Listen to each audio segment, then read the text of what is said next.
दैत्यांना जे प्राप्त करायचे होते ते प्राप्त करण्याचा त्यांचा शिष्टाईचा मार्ग हा अयशस्वी ठरला. परंतु अजूनही ही वार्ता मल्लासुरापर्यंत पोहोचली नव्हती. इकडे काय घडते याचा विचार करत मल्लासुर अस्वस्थ होत होता.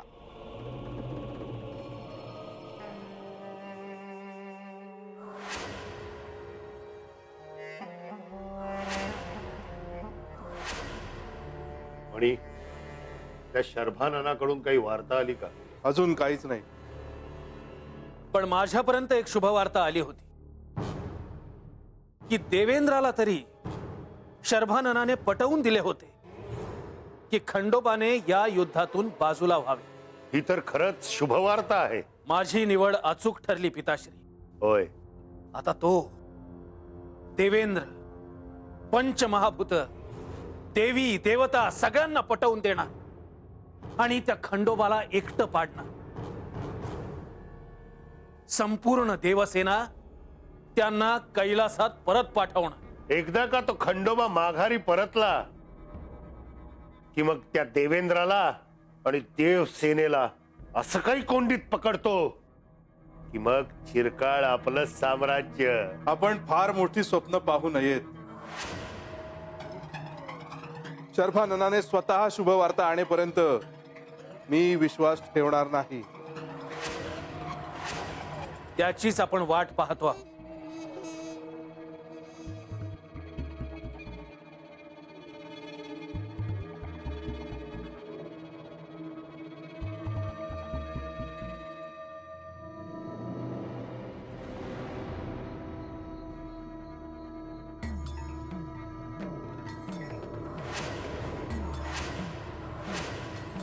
शर्भानन, तू आलास? अरे तू येण्याची पूर्व सूचना दिली असतीस तर सगळ्या मार्गात नगारे वाजवले असते. तुझ्यासाठी फुलांच्या पायघड्या अंथरल्या असत्या, मदिरेच्या नद्या सोडून दिल्या असत्या. शर्भानन, तू असा गप्प का? बोल.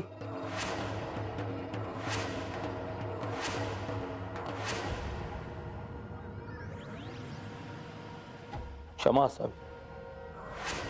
मी आपला अपराधी आहे. मी समस्त दैत्यकुळाचा अपराधी आहे. माझी खंडेराया सोबतची शिष्टाई अपयशी ठरली.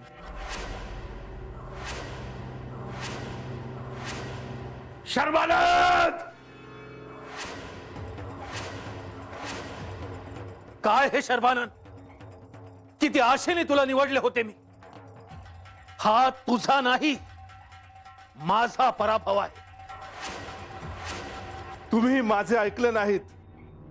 हेच घडणार होतं. मणी, काय काय घडलं ते नीट सांग. मी देवेंद्रांना सांगण्यात यशस्वी झालो होतो की जर या लढाईत खंडेराय नसतील तर या लढाईचं सारं श्रेय त्यांना मिळेल. म्हणून खंडेरायांना दूर करूया. पण जेव्हा मी खंडेरायांना भेटलो तो मला काय बोलावं हे सुचेना. मला वाटलं मी एखादा तेजपुंज प्रकाश पाहतोय. एका क्षणी मला त्यांचं भय वाटलं आणि त्याच क्षणी मला त्यांना शरण जावंसही वाटलं.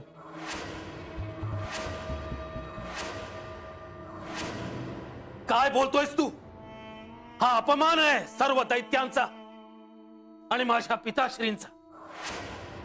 तुला ह्यासाठी पाठवले नव्हते. पण मी सत्य बोलतोय निकुंज. मी देवेंद्राला मोहात अडकवायला यशस्वी झालो होतो. मल्लासुरासोबत स्नेहवृद्धिंगत करायला सांगितले होते आणि देवेंद्र भुललाही होता. पण खंडेरायापुढे माझे काही चालले नाही. काय म्हणाला तो खंडोबा? मला अभय द्यावे, अन्यथा माझ्याकडून हे शब्द उच्चारले जाणार नाही. अभय दिले. सांग. आजपर्यंत मणिमल्ल यांनी अबालवृद्ध, स्त्रिया, ऋषीमुनी, गाय वासर यांचा छळच केलाय. त्यांना क्षमा नाही. युद्धभूमीत मी माझ्या त्रिशूळाने त्यांचा वध करीन तेव्हा स्वस्थ बसेल. शर्मानंद! शर्भानन, तुझा इथून.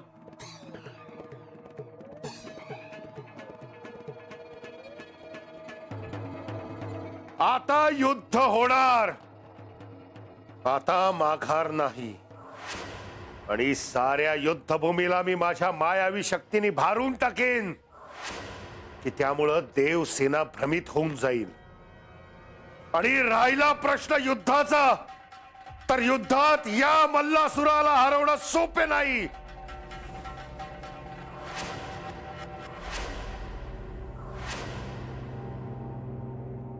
नारायण नारायण. आणि आता अशा प्रकारे युद्ध होणार हे आता स्पष्ट झाले होते.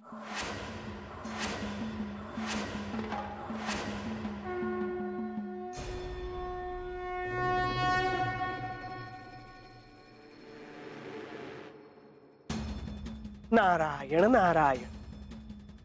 देवा, सूर्यास्त झाला. आजचे आख्यान संपवण्याची अनुमती द्यावी.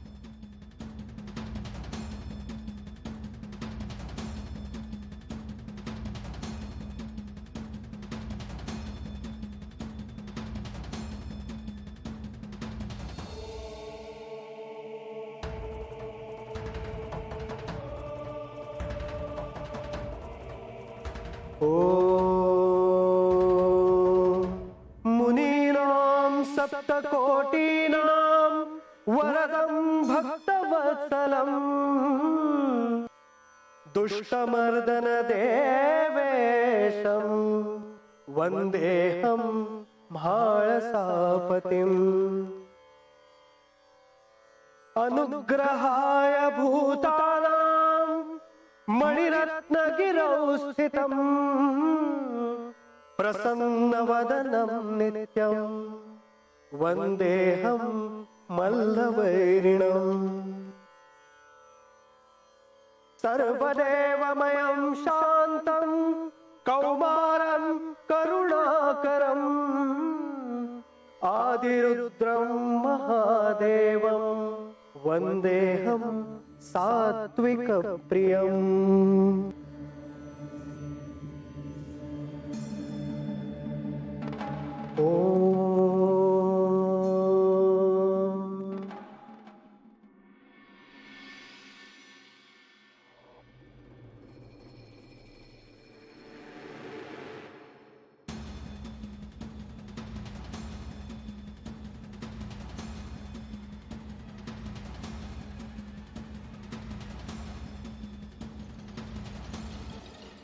आख्यान संपलं.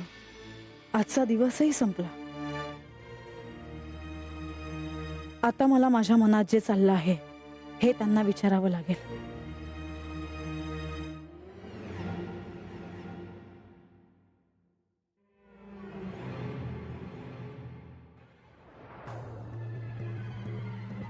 माझा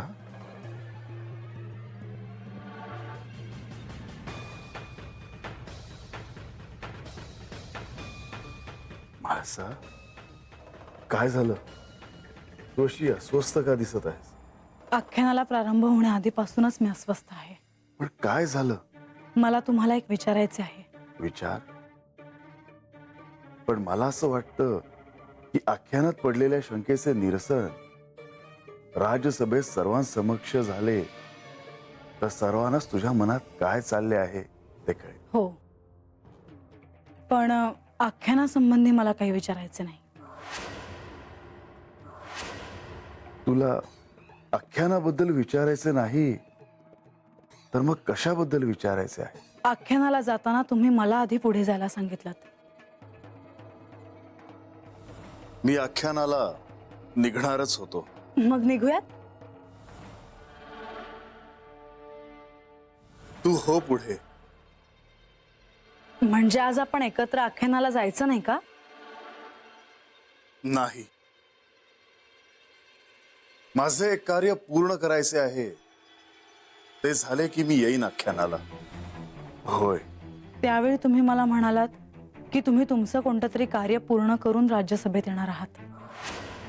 पण तुम्हाला असे कोणते महत्वाचे कार्य पूर्ण करायचे होते हे मला जाणून घ्यायचे होते.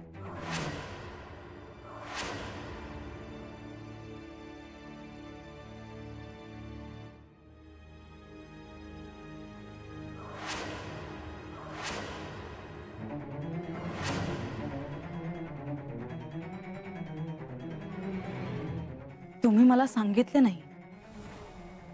मला हे जाणून घ्यायचे आहे की असे कोणते कार्य पूर्ण करून तुम्ही राज्यसभेत येणार होतात.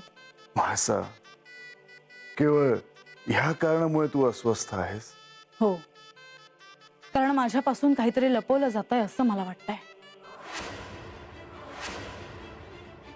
म्हाळसा, मी बानूला आख्यान ऐकण्यासाठी सांगत होतो. हे मी तुला कसं सांगू? तुला ते आवडणार नाही.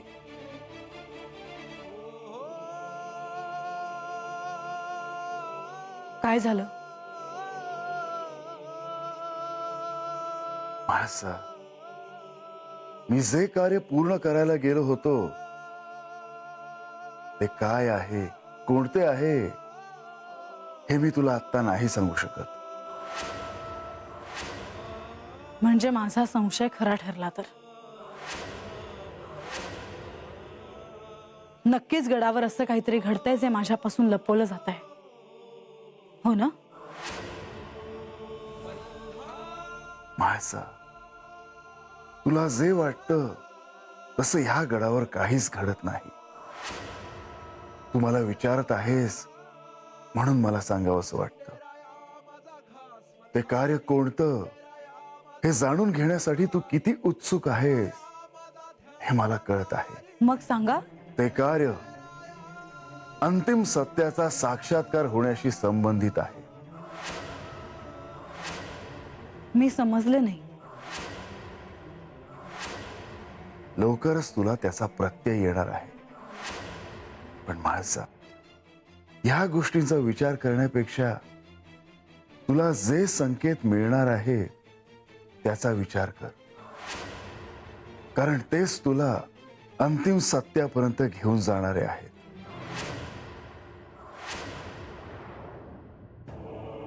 म्हाळसा, निघूयात. हो,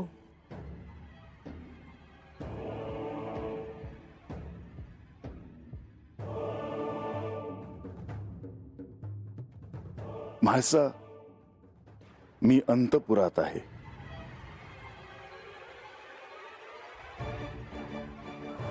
माझ्या प्रश्नाचं उत्तर यांनी दिलं, पण त्यांनी माझं समाधान झालं नाही. मला ठाऊक आहे की यांचं एखादं असं कार्य आहे जे यांना मला सांगायचं नाही. हे म्हणाले की माझ्या आत्मज्ञानासंबंधी आहे. तसं असेलही, पण मनात असं येतंय की त्या बानू संबंधित तर काही कार्य नसेल ना.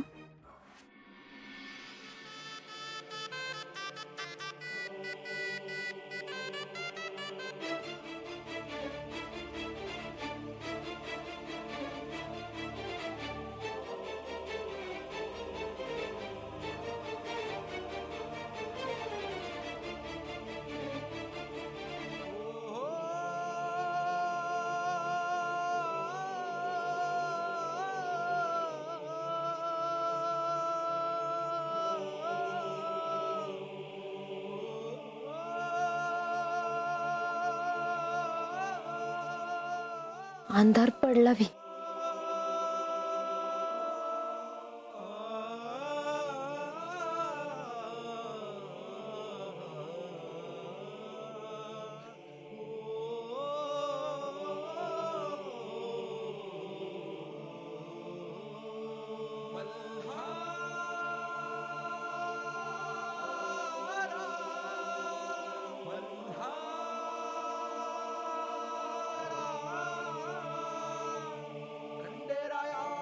खास मल्हारी खंडेराया माझा पाणी मल्हारी खंडेराया माझा ध्यास मल्हारी खंडेराया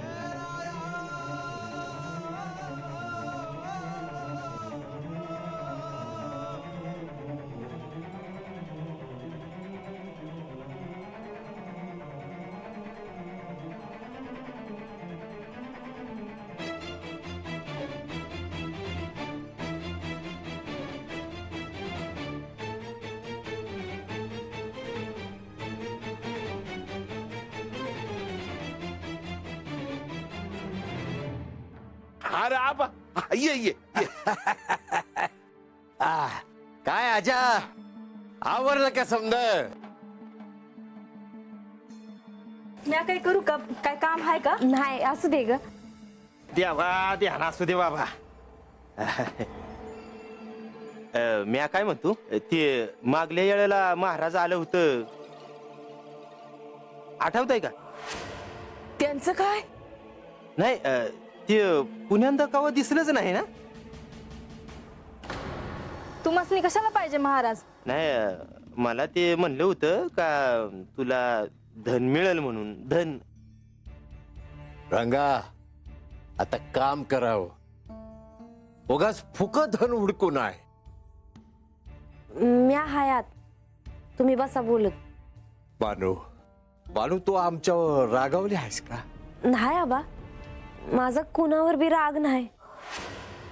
या म्हाताऱ्याचं ऐक. अगं समजा जलम जायचा आहे तुझा, विचार करायला नको का? आणि आमासनी समजायचने तुझं भलं व्हावं असंच वाटतंय. आबा आता त्यो विषय नग बघ. बानू, तुला माझा राग येईल, पण काय करणार आहेस एकली? अगं आजा काय तुला जलंभर पुरणार आहे का? आजा काय आम्ही काय, पिकली पानं कधी ना कधी तुटायचं. नाही, म्या बाला काय बी होऊ द्यायची नाही बघ. माझ्यासाठी तरी स्वतःचा विचार कर. तुम्ही जरा धीर धरा. मला ठाव आहे का म्या जेजुरीत नसलं तरी माझं देव माझ्या संगत आहे. ते मला एकटीला नाही सोडायचे. तुम्ही समजा ऐका त्यांचं, उगा तरच नका देऊ त्यासनी. ए घराच्या बाहेर आल्यावर आवाज वाटतो काय ग तुझा? गप्प बसा. आज काय बी झालं तरी आमच्याशी तुला बोलावं लागल. तुला आमचा राग आला तरी चाल.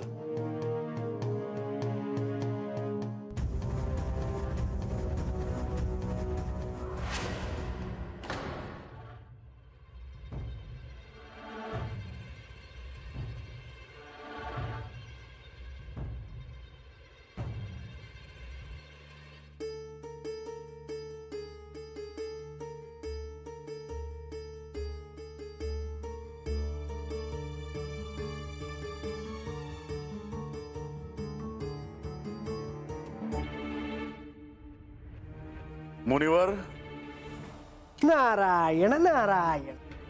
प्रणाम देवा. देवा आपण मला बोलवले? होय मुनिवर, मला तुमच्यावर एक दायित्व सोपवायचे आहे आणि म्हणून मी तुम्हाला बोलवले. देवा आपण माझ्यावर जे दायित्व सोपवाल ते मी पूर्ण करेन.